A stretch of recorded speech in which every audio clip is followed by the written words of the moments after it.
Hey, and welcome to another Ozzstar's Today's Fun Project. Today we got a 97 Ford F150 here. I get in it this morning, it's Sunday morning, and I need to jump start this truck because the battery died and my jump pack didn't work on it. So I jump in here. First thing you do, of course, is fire it up, put my foot on the brake so I can put it in gear, and the pedal goes all the way to the floor. Well, you just hope it's a fluke, right? So you step on the pedal again, all the way to the floor. All the way, no brake. Come on out, I do a visual inspection, pop the hood. I see the master cylinder down here is running low. So I do a visual inspection under the truck, come down under here and start looking along here and get to the back, to the rear end. And when you know it, there it is. Drip, drip, drip. It's still dripping. And you can see it right there. So that line, that brake line, rusted through. These older Ford trucks and Chevys are known for that. So I'm going to have to replace the brake line.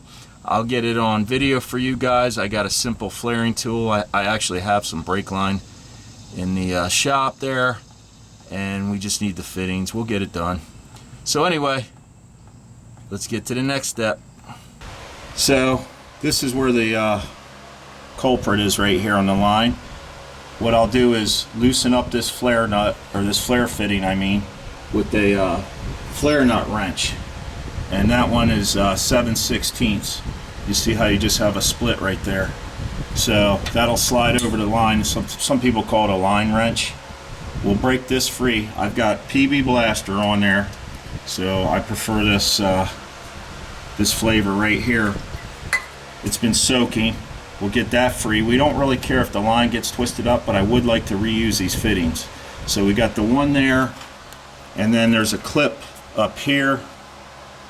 We'll just bend that, or bracket, we'll just bend that open a little bit. It'll slip out of there over the top of the differential.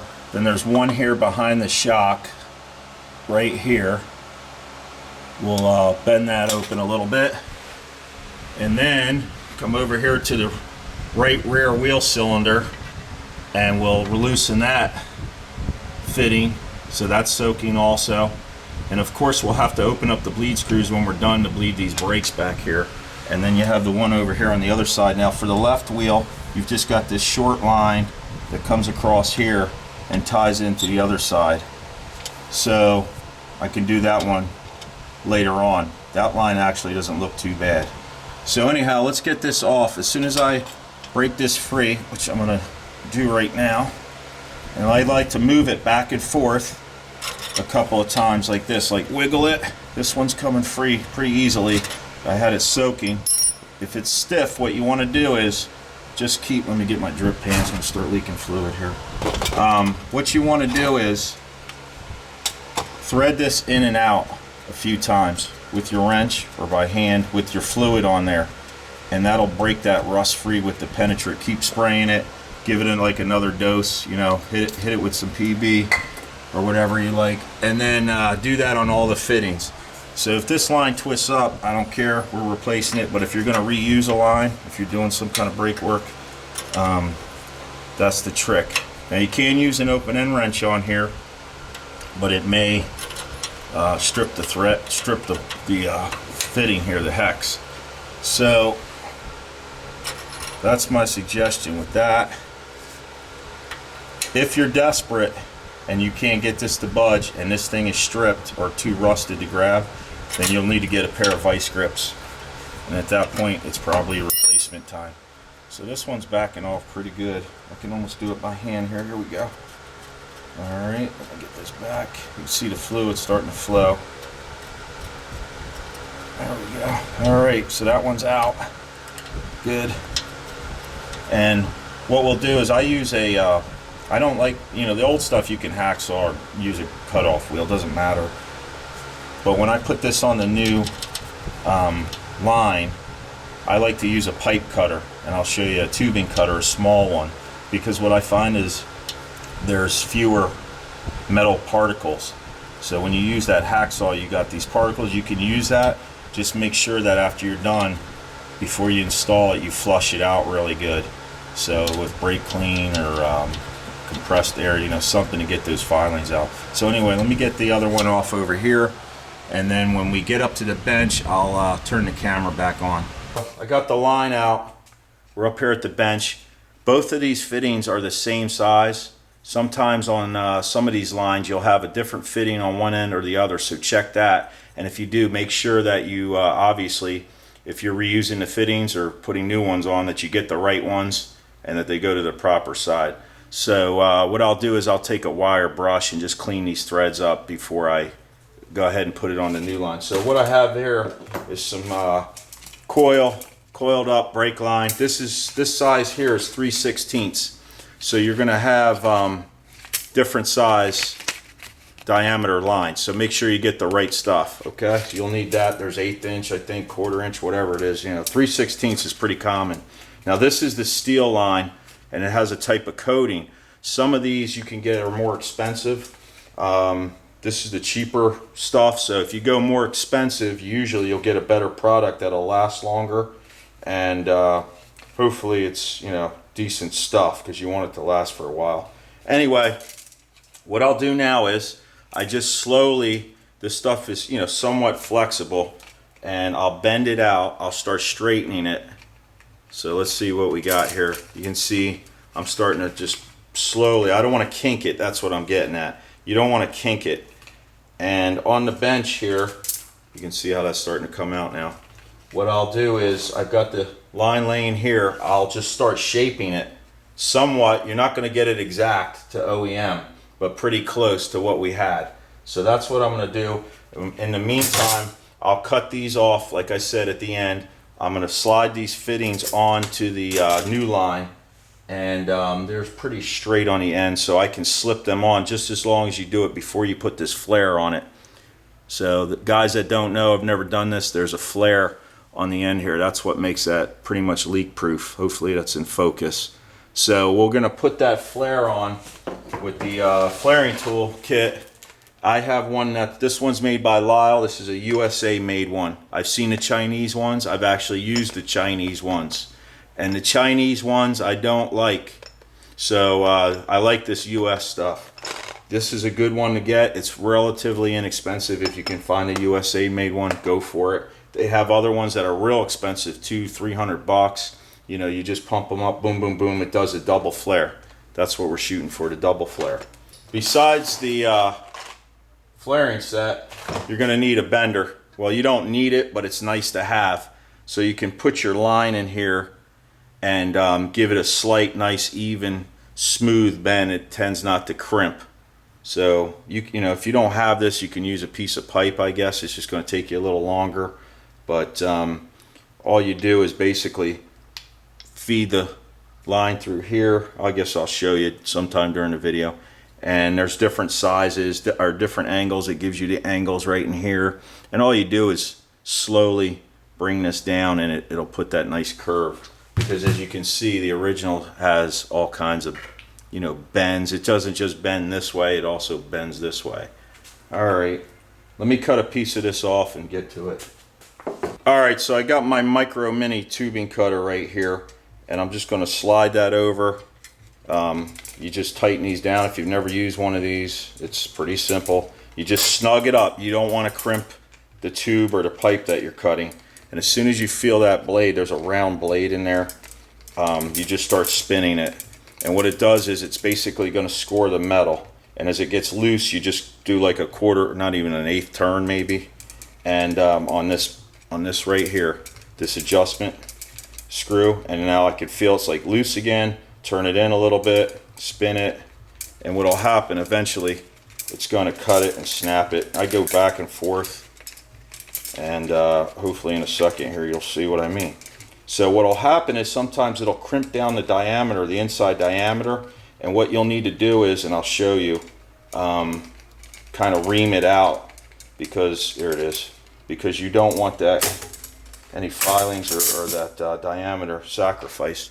So you can see, maybe you can see it's really small, how it's like crimped. I don't know if that's going to show up, but what I'll do is I'll just put like a small flathead screwdriver, tiny one, and just kind of open it up a little bit, just to let you know. So we got a piece of I don't know, it's like 4 feet long. Oh, here's another good idea. When you put your stuff away, when you got leftover stock like this, put some tape over the ends. You don't want any contamination getting in there, especially if there's surface rust or anything. That'll suck if that gets into your system. I got this real small screwdriver that just barely fits the inner diameter, and I kind of just ream it, spin it to get that hole. I don't know if you can tell on camera if it's any larger, but it is. It's definitely where it should be. I'm not stretching it. So now we'll get the old fittings and slide them on here and start doing our bending. Hopefully you can see kind of what I'm doing here. But this first piece is like 3 inches, 4 inches.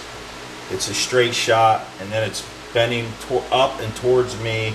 Then it's got this loop up, shoots up even further, comes across, goes down. I guess this is the part over the differential here, so you can kind of figure that. You don't have to make it perfect. It's not going to be factory, let's put it that way. So just get it close and put your tubing bender in here. You can get all anal and get a tape measure and start measuring distances and all that, but I mean, I'm not building a show car. So if I was doing like you know, a hot rod, some kind of show car, I would probably want to get the tape measure out. Well, not probably. Being anal, I would get the tape measure out. This particular bender has grooves for 3 different size lines, so we're going to be using this small 3/16. So we slide that in through here like this. All right, and then I get to the point. Oh boy, can you see the point? This part right here. I need more light. There. Okay, why don't I do that first? Anyway, this part here, this section, here we go. We're gonna get all anal and get the tape measure, because that's how I do it around here.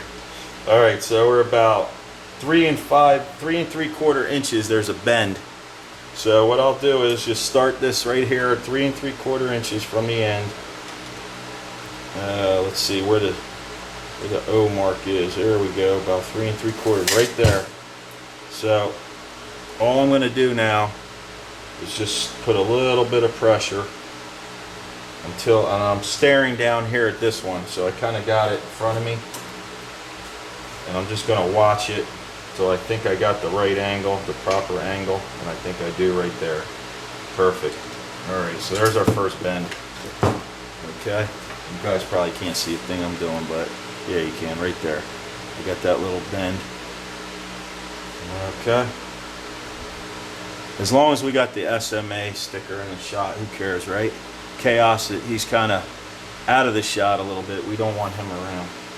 Alright, I'm not going to bore you with this, guys. I'm just going to keep bending this along. Sometimes you may have to use your thumbs a little bit like this. Gently, put that nice gentle bend, no kinks. So I got this all cut to length, and the shape is pretty close. I don't know if you can see, but I got it pretty much what the original is going to be. Good idea is the time, if you have the access, if you have the space, go ahead and slide this up into the vehicle and check it. You know, make sure there's nothing crazy going on. You can always trim it down, but you can't add to it. So those cheap ass couplers that they sell, you know, just stick one to the other, is not recommended for brake lines. That's a Mickey Mouse setup. If you're gonna do like your water freezer line in the house, that's different. But I wouldn't use it on brake lines, that's for sure. This is your life you're talking about here, so, or somebody else's life for safety. So I've got this to shape now. I'll take the old fittings, I'll slide them on, and then I'm going to use the flare tool. I take a little bit of sandpaper or emery cloth, whatever you got. Make sure that after you cut it, the edges here don't have any burrs. We want this nice and crisp and sharp, so when we flare that out, we don't have any issues, and we don't have any leaks, is what I mean as far as issues. I've got the fittings removed off the old one, the original fittings here. I wire brushed these, didn't go crazy, just got the threads cleaned up a little bit. Don't want any cross threading when you put these back on. Got my new line that I test fit, and it looks like it's going to work fine.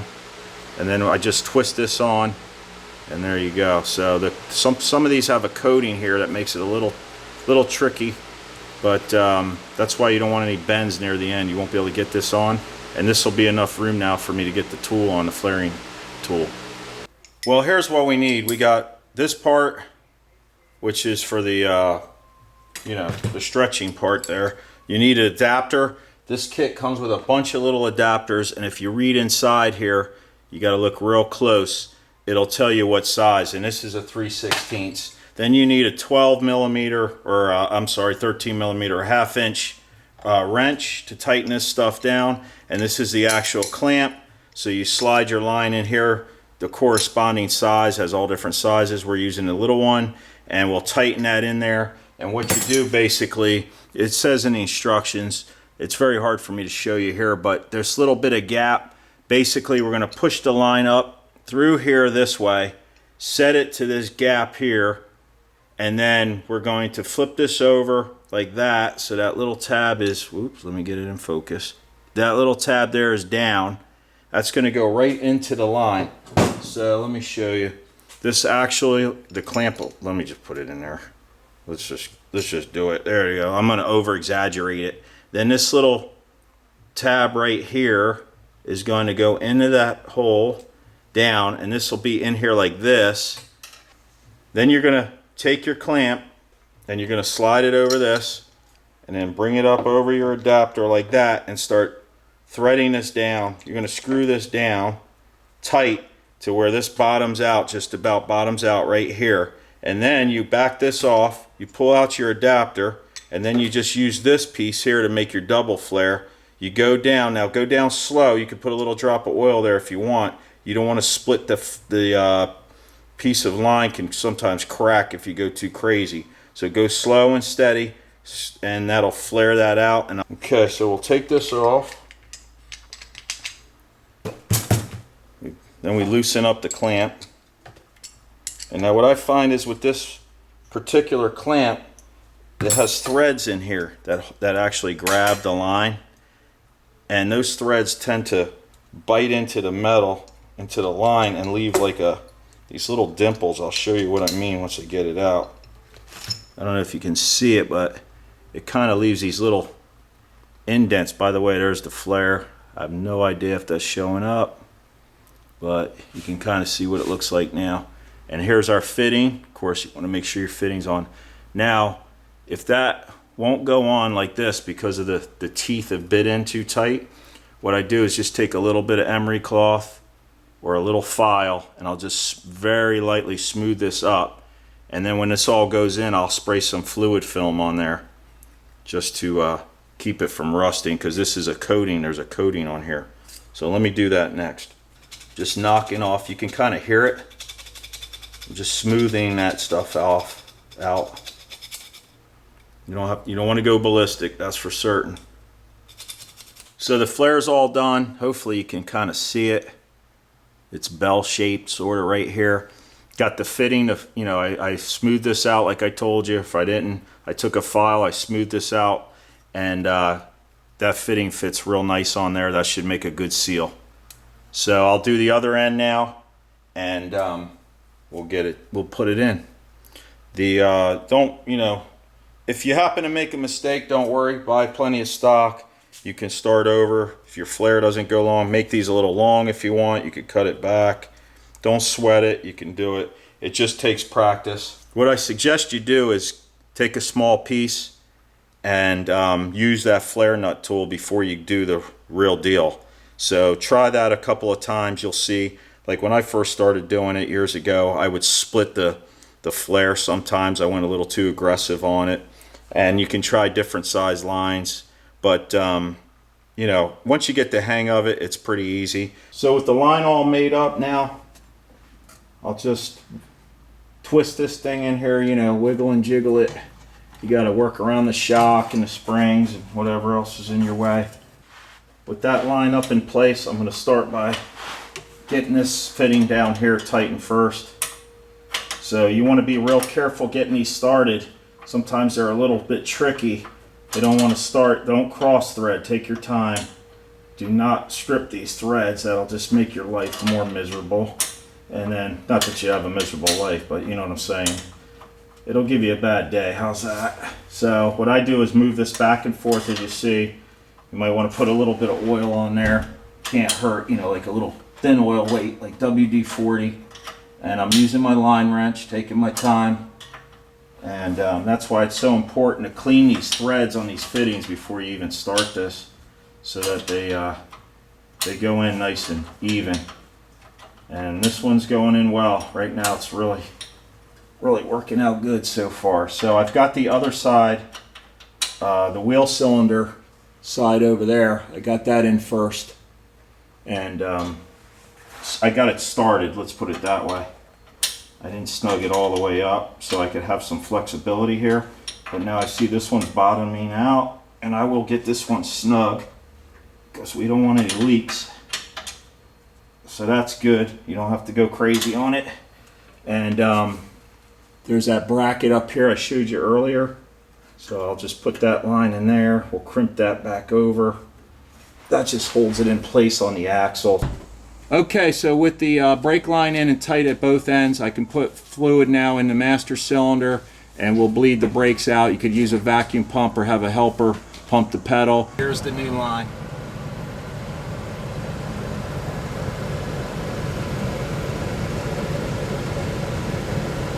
The pedal feels real nice and firm. I also bled the front calipers. I wanted to make sure that there's absolutely no air in there, and there's also clean fluid through the whole system now, so that can prevent moisture in the brake fluid from rusting the lines from the inside out. Sometimes that can happen over time. So I appreciate you guys watching if you stuck through this whole time. And I'm back, as you can see, from Canada. Had a good trip up there on my way up through New York State. I stopped over at Eric O's shop up at South Main Auto. That was cool, got to meet him. And he's got a lot going on, so thanks Eric for the stickers. Gave me the PB Blaster sticker and a couple of these sweet SMA stickers, right?